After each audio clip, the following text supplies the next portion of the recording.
the defending Super Bowl champions. Williams is back with that bad hammy, but that boom box. Got the boom box in the back. Eagles had never lost a home playoff game in the Sirianni era, 5-0. Brock Purdy. How are we going to do on this first series? Second snap to Demarcus Robinson. Somebody might want to cover Demarcus Robinson, right? He had a big day. I don't think they covered him once in the first half. You want to know a crazy stat about Demarcus Robinson? His whole career, he's never not made the playoffs. Oh, wow. Every team he's played for, he's made the playoffs. Yeah. Great little nugget. 4 plays later, you got any other stats? Because there he is. Yeah. You want me to give you another one? Yeah. They can't cover him. Yeah, 6 another one. He's like, what am I looking at? This is horrible. Here comes the Eagles' ensuing drive. Saquon, he became the Eagles' all-time leading playoff rusher. He's only been there 2 years. Yeah, that boy went to Penn State, too. Greatest university of all universities. Hi, MJD.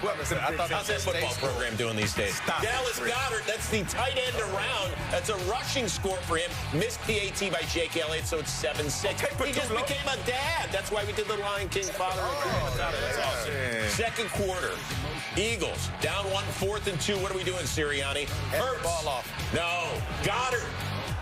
He only did this a million times during the year. Yeah. You know, I'm not going to lie to you. They didn't run that play enough all day or all year. I would have loved the RPO action like that with Jalen Hurts. Happened a 16-play, 94-yard drive. And the other tight end news, not so good. George Kittle, blown Achilles. Don't like it. Yeah. 7-time Pro Bowler down for the count. Such a big part of not only their passing game, but their running game. An emotional spark plug. The reports afterward was, he wanted a certain drink in the locker room, and he got it. That's good to know. At least he was still feeling good about himself and the team afterwards. Eagles back in it because the Niners did kick a field goal. They were down 13-10. Uh-oh, A.J. Brown. What's going on, guys? It's a windy day, man. Yeah, it is, man, but that's an elite receiver. You got to go, you got to go get it. Play baseball, too, so you got to, you know. Very next play after a false start, A.J. Brown. Track the ball and go get it. Renard Green covering him there. Now, things got a little squirrely after this because Nick Sirianni's like, dude, get off the field. Get off the field. Maybe he was telling him to read a book called How to Catch a Football in the Wind. No, he was saying, I went to the movies before the game. And then look at Sirianni. He goes back for seconds. Watch this. Head butter pop. Hey. We'll hear him talk about this a little bit later.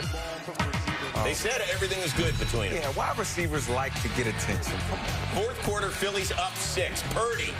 We're throwing it. Juwan Jennings, the old 4-star quarterback recruit that went to Tennessee, the toss to CMC. Baller. And taking the late hit from the Carter administration. That was a hit, too. Look at the catch. Look at the track that ball like that. Man. Hey, a lot of receivers can't do that, Chris. That's a running back. Jennings, the first non-quarterback with multiple playoff touchdown passes in the Super Bowl era.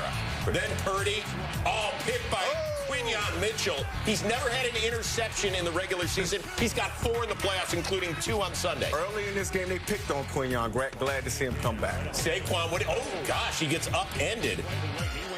He didn't look right after this. He got checked out on the sidelines. He said it was, man, that's kind of the high-low hit. That doesn't feel good, does it? Nah, that feels good. I'll be all right, then. Eagles would take a 19-17 lead with a field goal. Time for our drive of the day, presented to you by Mercedes-Benz. Brock Purdy.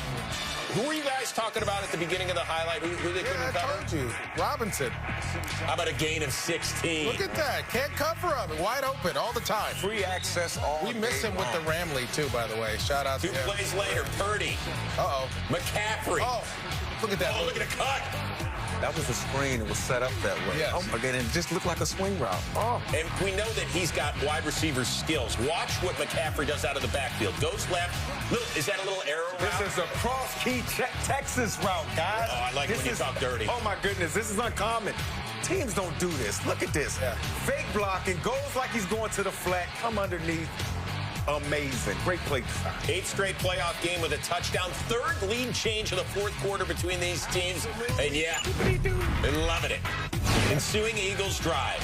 Under 3 to go. 3rd and 5. Hurts looking for Brown. Had it in his mitts. Oh, boy. That's kind of been the Eagles season, though, hasn't it? You think right there he decided, I'm not talking to the media after this game. That's 3 drops.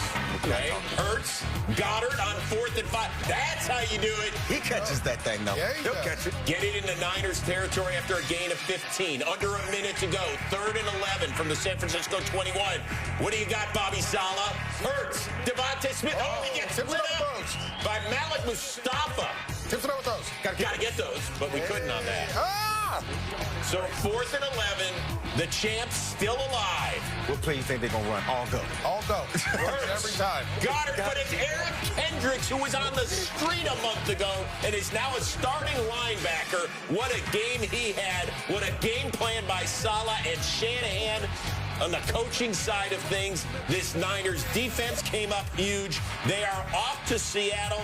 The champs are done, thanks in part to a wild San Francisco call. It's called Sky Bang Reverse Pass. Last time we called it, it was called Debo Bang Reverse Pass.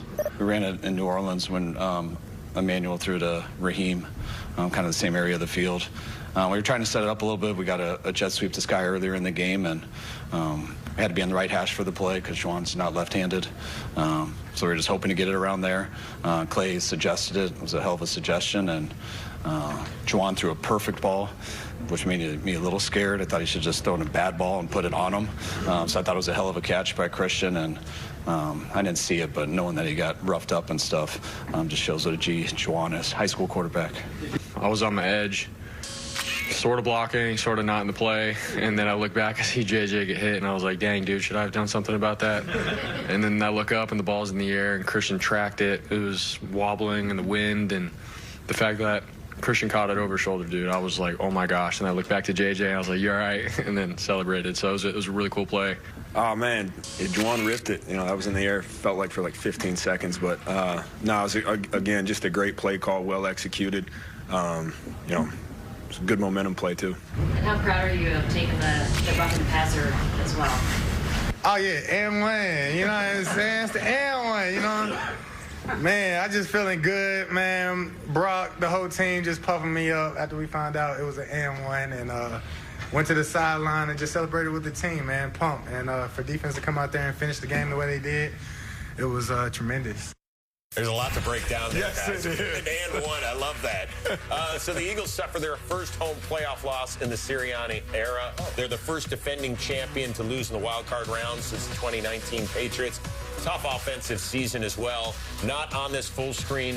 One battle between a coach and a receiver.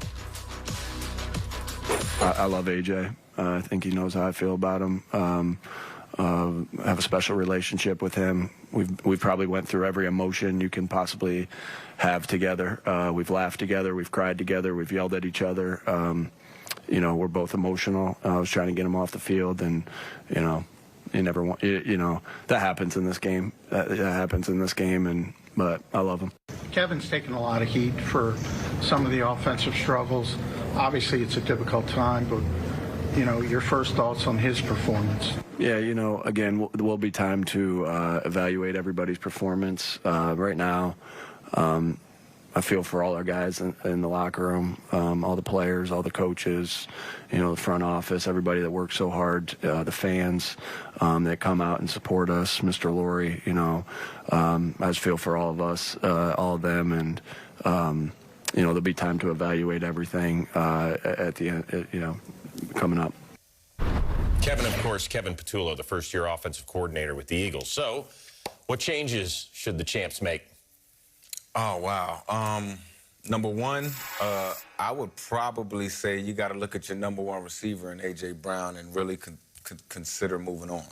Trade him? It's not easy salary cap-wise, yeah. But emotionally, that's what you would do. I mean... Why? The guy's been a distraction all year, right? And then in the biggest game this season, which was this last game, right, 3 big drops, right? And then after the game, you don't even want to talk to the media. There's visual frustration with you and your head coach. All through the season, I never knew what he was upset about. He's one of the highest paid receivers. He still gets us 1,000 yards. He's still on a successful team. Why? So it's like, if I'm going to be a distraction, at least in the biggest games, in the biggest moments, I got to come up with the plays, and he didn't. And so for me, that's number one. I would consider that. And then number two, I would really think about who's calling plays and Kevin Patullo. And I know he's doing the best job he can and all of those things, but I go back to the last play of the game for the Philadelphia Eagles. And it was, what, 4th and 11, and they just threw it in our go route. And MJD, you know, when we were doing the highlight, you said, yeah, bro, you know, that's the play we run. Then you look at the other side and all the injuries that the 49ers had, but Kyle Shanahan found a way to get his guys the football. He game planned, he out-schemed. The Eagles got out-coached. They had the better roster. The Eagles got significantly. Out-coached. They had the better roster. So just looking at that, right? Number one, I think about moving on from my number one receiver. And number two, from a play caller standpoint, I need a play caller that's going to utilize RPOs, that's going to utilize my quarterback's legs, that's going to, I don't know, be on more of the attack mode more offensively. You know, I do want to interrupt for a second, because people are going to talk about, with John Harbaugh being out there, hitting the eject button on Sirianni. Like, we're just waiting for that. Oh, I don't know about that. That would be crazy. Yeah, I just want to get that out there and make sure that neither of you think that's the right move. No. Okay, so then what do you do? So we just spoke about the Chargers and all the injuries they had on the offensive line. You talked about and how hard that was for them. And then we just talked about the Eagles being healthy. So, yeah, we have to figure out our coaching situation. What I will say is this. We need a more creative play caller. Yeah. Right? I just come up with something new. And it's, again, it's not about him. When you have so many weapons, and again, I've only coached youth football in high school, so I haven't coached in the NFL. But I played in the NFL, and there's plays designed to get your guys the ball early. Quick screen here, smoke route there, screen here, quick hitch. Things to get your quarterback in rhythm and get the guys touching the ball early. We never saw that all year. But MJD, I don't mean to interrupt you, but when you got Howie Roseman, the guy, the general manager, getting you probably one of the best rosters in all of football every single year, you don't always have to be that creative, right? Because you can just line up, move people off the ball, you can line up. But that's the problem. When you can't do that, when you can't do that and that doesn't work, guess what? You got to get creative. And so to me, I think if you look at the early years of the Eagles when Sirianni got there with Shane Steichen as the OC and kind of what they did, and then obviously Kellen Moore last year and what he did, there were times where they were creative. I just didn't see that creativity offensively. And you saw the frustration from the quarterback, the running back, the wide receiver, the offensive lineman. It was just a frustrating year for the Philadelphia Eagles. I'm sure we're going to hear more from Howie Roseman and Nick Sirianni at their closing press conference later this week with well, they're still the defending Super Bowl champion Philadelphia Eagles, at least for a few more weeks. Josh Allen with